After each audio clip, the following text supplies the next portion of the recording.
chronic diarrhoea, bloating, muscle wasting, poor appetite, lethargy and dental issues. From a primary classroom, or really for any children, issues around impaired growth, lethargy and dental issues are really important.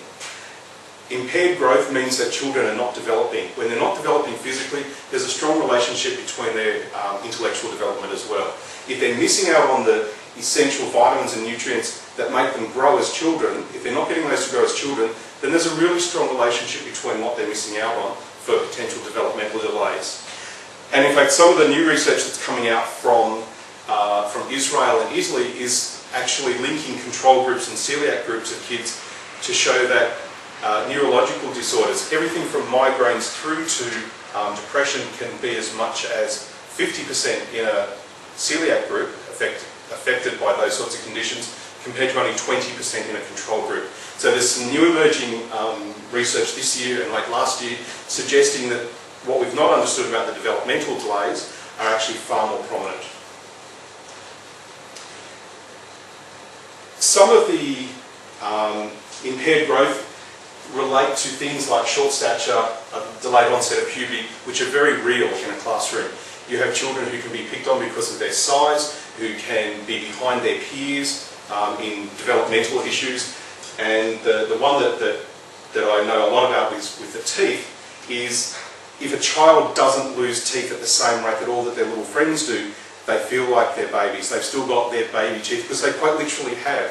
And I'll come to my case study in just a moment where I can demonstrate a little bit of that. Leo is my case study. Now, Leo is my son, and he was diagnosed just before his second birthday. We had not realised at that point until one of his maternal health visits that he'd actually fallen off the growth charts. So he was always small to start with, but then just before his second birthday he'd actually fallen below the growth charts. So he was referred to a GP because he was failing to thrive. He'd sleep for 3 hours at childcare, 8 hours at night, and he was often irritable. These were all, now as we know, key signs that a child could be suffering from or should be tested for celiac disease. Interestingly though, there was no first-degree relative in our family who had the condition as well. Leo was the first one. There were some distant aunts, great aunts and things like that, but no other first-degree relative had it. This is sort of roughly what he was like at the time before his diagnosis. He was listless, he was pasty. He would still run around at childcare, but then he would sleep for 3 hours at childcare. He'd sleep for 8 hours a night because he was so tired. Blood test was suggested by a GP that confirmed that he had the gene. The gene, there's a two set of genes, and as I said, only 1 in 30 people with faulty genes, as they're written up there, will go on to develop it. The only way that it can be confirmed accurately is through a small bowel biopsy, and that is the only way that organisations like the Coeliac Society will accept someone in as a sufferer of the condition. You can't just go, oh, don't like wheat, I'm wheat intolerant, and go, oh, now join the Coeliac Society. You actually have to be medically diagnosed. So Leo commenced on a strict gluten-free diet. He was blood tested every 6 months, which confirmed that gluten was staying out of his diet. Everyone else in the family was tested, and we were all fine. 5 years on, it's been 5 years almost, he's finally started to grow. We were told that once he's on a gluten-free diet, he will start growing straight away. And we thought, that's great, he's a little bit behind, but he'll be with his peers. When he goes to preschool, he won't necessarily be the shortest. By the time he gets to school, he'll be as tall as everyone else. It didn't happen. He started school last year, he was the smallest in his class, he remains the smallest in his class now. And it's only been in the last 6 months or so that he's actually started to put on height and weight. To compare it, up in 4 years, from the age of 2 to the age of 6, he grew 6 centimetres, 6 or 7 centimetres, and put on about 1.2 kilos in weight over 4 years. So that was, even though he was on a strict gluten-free diet, the ongoing impact on him and his body was such that he was maintaining this really small stature, this really small frame. As I said, they told us it would all kick in and he would be fine. And I'm glad to report that it finally is, and 2 weeks ago he lost his first tooth. He was the only child in his K1 class who hadn't lost a tooth yet. And he was becoming very conscious of the fact, and this is something that's important for teachers, that he still had baby teeth. And as he started growing, his mouth is growing, his teeth are widening and getting very noticeable gaps because he's still got baby teeth where most of his peers are starting to get their adult teeth. So it was really important for us to now see that he was able to, lose that tooth and be starting to say that, oh no, I'm just like everyone else. He's had things like bone scans and he's about 2 years behind in chronological age. He won't go through puberty until a lot later. And in his case, he has a younger brother who's 2 years younger, who is almost the same size as him, which then adds to his, as he starts his social emotional development about, why am I a baby, why am I so small, and all of these sorts of things. So that's where it comes back to why is it important in the classroom.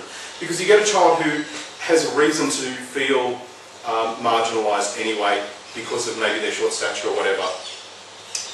So what do we do as teachers? Why does it matter? I should say that what started this whole process for me, not just the fact that I had a son who was a celiac, but someone said to me, you don't need to worry about celiac disease in the classroom.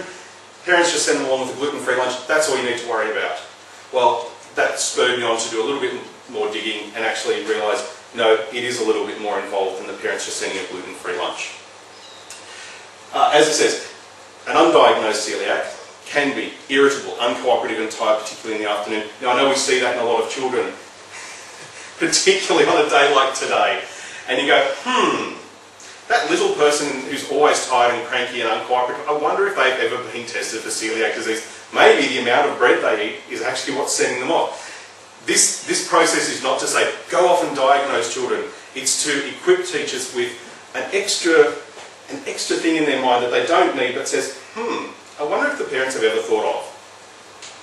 Okay, so what can we do? We can talk about celiac disease in an age-appropriate way. Obviously, with someone small like Leo, you want to talk to them about, sharing. You don't share food with anyone. That's a really important thing for them to learn.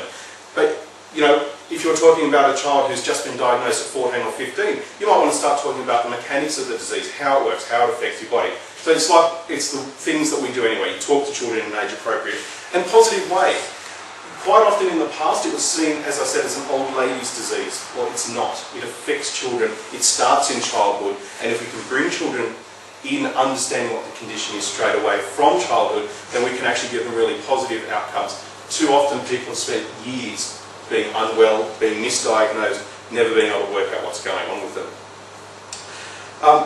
Importantly, and this comes from the Society for Clinical Immunology and Allergy, even though it's not an allergy, their conditions or the rules that they set for dealing with things like this are really, really useful and worth following in this case too.